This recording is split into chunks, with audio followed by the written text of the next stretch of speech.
I've had the good fortune through my blog and YouTube channel to test out a variety of vacuuming and mopping robots.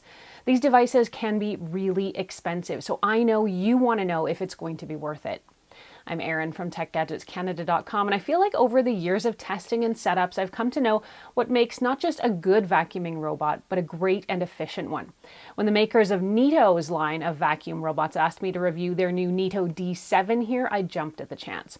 I'll tell you what this bot vac can do, how well it cleans, and a lot more. An early heads up that if you end up liking this video and finding it helpful, to please hit that like button and give me a sub, since it does help me keep making more videos that I hope everyone out there can watch, enjoy, and learn from. This is my first experience with Neato, but this California company has been around since 2010. The Neato D7 is a remote-controlled, smart, automated robot vacuum with an onboard dustbin. It's got a D shape with a square front and rounded back that's supposed to make it better at getting into corners. The Neato D7 can be sent out anytime for spot cleanups or scheduled at regular intervals. So why get a vacuuming robot? In a word, time. Having a vacuum robot can cut down on your overall cleaning time significantly, and more so if you run the vacuum daily or every couple of days. The less time you spend sweeping and vacuuming, the more time you have for pretty much anything else you want to do. There are a host of other reasons to get a robot vacuum too, like sanitary reasons for keeping pet hair at bay, for example. With today's smart vacuums, you can schedule them to clean certain rooms on certain days, just your hallways, or just the busiest of rooms. You can also schedule those cleanings for when it suits you, while you're home doing other things, other chores, for example, or while you're out of the house or at work. And because you can schedule these robots, there's no worrying about how much you might really use a robot vacuum, because if you schedule them, they're going to be working for you all the time. If you want to keep your Neato robot out of certain areas, you have two options. You can lay the included magnetic boundary markers down with tape on the floor, which is not ideal in my opinion, or use the Neato app and your specific floor plan. Inside the app, you can mark out of bounds areas and the robot will avoid them. The robot is quite easy to set up. You'll unpack all of the components from the box. Everything is pretty well wrapped, and you'll see some components that seem like a bit of a mystery. We'll get to more on those in just a second. First thing, plug the base station into a wall and connect the metal on the rounded edge of the robot, on this edge over here, to the base station. Next up, you're going to download the Neato app, and it's going to walk you through how to get the robot vacuum connected to your home's Wi-Fi. Essentially, you'll push and hold the power button on the device for about 10 seconds or until the blue Wi-Fi symbol lights up. From there, you'll go to your phone's Wi-Fi settings and find the new network created that's probably labeled Neato. The app will step you through the next steps, but you'll connect your home's Wi-Fi network and enter your password. The device should do this quickly and easily as mine did. I was ready to go with my new Neato D7 here in, I'd say, less than 5 minutes. Inside the box, you get the vacuum, of course, plus the very small and compact base station. You get 2 extra filters for the dustbin and a small and mysterious looking comb, which is actually for cleaning the filters and cutting fibers from the rollers. There's also that tape-like substance, the magnetic boundary markers. How exactly does Neato work? The Neato D7 here uses essentially invisible lasers to see its way around your house. Neato calls this laser smart technology. The laser visualization and mapping is what lets the bot scan and map your entire house, creating a floor plan that your robot will follow. It's what gets the robot to move in straighter and more uniform lines instead of a random pattern. Lasers will even let this robot clean in the full dark if that's what you want. So let's dig in. Those lasers and the laser smart technology let the robot create a detailed map of your home. It learns your home's layout, it can navigate around furniture and some obstacles. You can view and adjust your floor plans and see where your robot has cleaned at any given time. The robot can usually clean an entire level of your home using what's called auto charge and resume. Now with this, the Neato robot will return to the base station to recharge, then pick up where it left off until the floor is done. You can also add no-go lines on the floor plan where the robot will keep away from certain obstacles or things you don't want it bumping into. I'm thinking troublesome rugs or maybe your pet's water dish.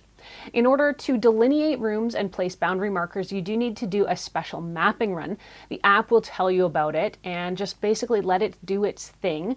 When it's done, you can then label your floor plan so that you can ask the robot to clean certain specific rooms. Now, Neato Robot has a D shape, which you can see. That's supposed to make it get closer to walls and into corners, and it's actually a shape that other robot vacuums have since adopted.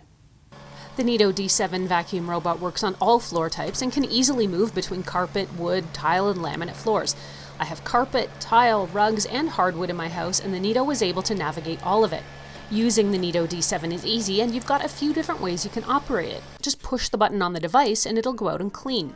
You can schedule cleanings in the app where you can set dedicated days and times. It'll go out automatically. Very handy for a thorough sweep while you're out at the office. Tell Neato to vacuum the house. You can also ask Google Assistant or Alexa to send Neato out, and we'll get to that in a second. Neato recommends cleaning your dustbin after every use. In my early tests, I wasn't getting any kind of notifications that the bin was full, so after a couple of cleans, it was really full. Similarly, I was constantly forgetting when the robot had gone out and then finding the dustbin absolutely bursting. I'm not sure if I have some of the notifications set up correctly or not, and I don't know why I'm not getting push messages to empty the dustbin. I dug in and did find a setting called Dustbin Reminder with a little slider bar that gives you a choice of notifications from about 30 minutes up to 150 minutes of runtime. So I set it and waited. I did get a push notification while the app was open and sitting beside me, but not while the app was minimized or while the phone was just kind of standing by. I'm not sure if that is a phone setting on my Apple iPhone 11 or something I need to negotiate in the app, so I'm still going to have to do a little more digging on that one. By the way, when the bin is full, here's how to empty it. Pull up on the little lip on the silver panel covering the center of the vacuum. Take the bin to the garbage and remove the filter by pinching the small plastic clip, then dump it out. You can tap the filter out to clear some fine particles or use the included comb to brush it through and use the cutter on the comb to cut through any hair or fibers. Neato D7 also has a small round brush that digs into corners. In my review period, the robot got stuck on something and the brush actually popped off. It seems to be magnetic, so I clipped it back on and all seemed to be well. That could be troublesome, however, if it gets detached under a bed or a piece of furniture, which later it did, and I had to go and hunt down. All right, let's get to the important stuff now. How well does this device clean? The Neato D7 hugs edges really, really well. I found the robot to be very deliberate when it cleaned, and it did quite a thorough job and kept pet hair and dust at bay. I do feel like the Neato D7 got caught up in things a bit more than some other vacuums I've dealt with. Things like power bars, bath mats, those were problematic. Well, it did seem to be able to extricate itself from some situations, like cords. In others, it was hopelessly wound up on things or it got bottomed out. Now, I guess you can remedy this by making places where your D7 tends to get stuck as no-go zones in the app using the mapping. Even so, it was frustrating how often this robot got stuck. I'd say at least anywhere from 1 to 3 times per clean.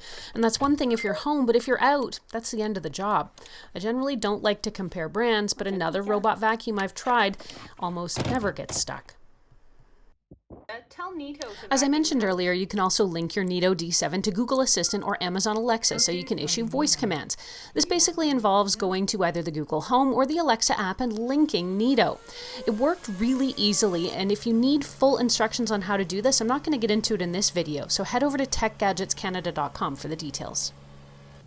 Overall, I really liked my Neato D7 experience. The robot is thorough, it gets into corners and edges really well. It's smart, and the voice connectivity worked very well for me. I'm still working on getting those dustbin full alerts configured a little better, and I do feel like this bot vac here got caught and stuck a bit more often than I'd like, and a bit more often than I've seen some other robot vacuums do. But I am working that out by creating some off-limits areas in my home. I also need to do a little better job at making sure hazards like clothing or other things that might trip it up are picked up before I send it out. After a few weeks, I was getting annoyed by the constant "help, I'm stuck" alerts. This actually impeded the cleaning process. If I had to be home to supervise the robot vacuum, I feel like that's kind of missing the point. I'm really on the fence about this robot. Between the subpar dustbin alerts, the frequency of it getting stuck, and the pop-off corner brush, those are big cons. But the really great cleaning job it does and the ease of setup and use are pretty big pros. At this point, I'll leave it to you to weigh the pros and the cons and decide if it's right for you, given the price.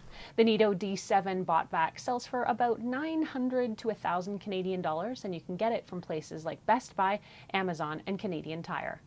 If you want to read more about it, head over to techgadgetscanada.com, where I've posted a full blog, and you can ask me any questions you have about this either there on the blog or, as always, here on the YouTube channel.